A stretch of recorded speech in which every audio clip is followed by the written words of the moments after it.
vërtet i luftës nacionale shqiptare. Të vitit 44 kur ka hyrë Gjermani. Bukur. Dhe nuk i ka bërë akoma 98 vjeç, po askush nuk mund ta besojë që është 98 vjeç apo jo. Çfarë kujtimesh ke nga ajo kohë?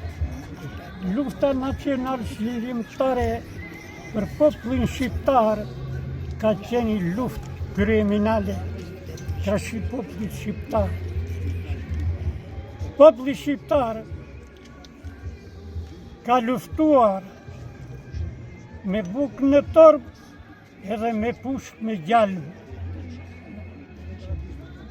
Me bukë edhe pa bukë.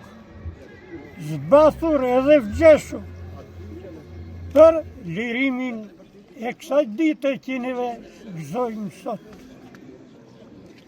Lufta nacionale shqiptare, popullit shqiptar, i dha një të drejt, i dha një liri të plot, i dha një arsim, i zhdukur kënjeta edhe leqene, i bani do më thënë fush me lule.